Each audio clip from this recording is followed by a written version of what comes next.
Daily లైఫ్లో ఎంత ఎంత ఇంపార్టెన్స్ ఇచ్చి మాట్లాడుతున్నారంటే, డైలీ లైఫ్లో మనం మాట్లాడేటప్పుడు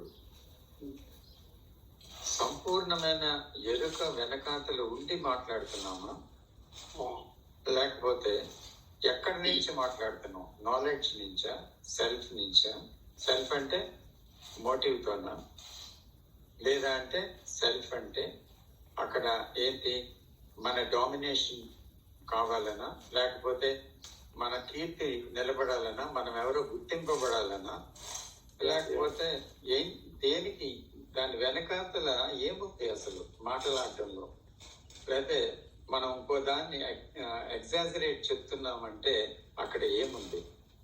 ఎందుకు మన గురించి మనం క్లారిటీ లేదు మనకి, ఎందుకంటే there is no understanding about us. అందుకని ఎక్కడికక్కడ మాట్లాడేటప్పుడు ఎలా మాట్లాడుతుంది, వింటున్నప్పుడు ఆ విషయాన్ని తర్జుమా చేస్తున్నామా మనకు కావలసిన విధంగా, లేకపోతే యథాతథంగా వినగలుగుతున్నామా, లేకపోతే అవును కాదు అని వింటున్నామా? ఆ మాట లేకుంటే వినడం సాధ్యమవుతుందా?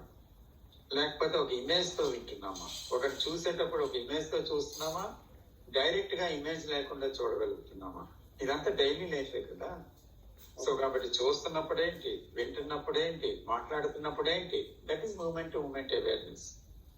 అంచేత ఇది ఎప్పటికప్పుడు మనము ప్రతి నిమిషం అలా ఎరుగ్గా ఉన్నాం అనుకోండి, ఉంటే ఏమవుతుందంటే there is silence in the background అనమాట. సైలెన్స్ అనేది జరుగుతూ వస్తుంది, సైలెన్స్. అప్పుడు ఆ సైలెన్స్లో we can see false as false and truth as truth. And Krishnamurti garu చెప్పింది the truth in the false. అది మనం చూడగలుగుతాం. అది చూసే వరకు, అది చూడగలిగే వరకు డెప్త్ అనేది రాదు. అంతే, రాదు. ప్రక్రియ కావాలి, but it is very very very very difficult. Self అనేది పోవడం అంటే అంత మాటలు కాదు, సులువు కాదు.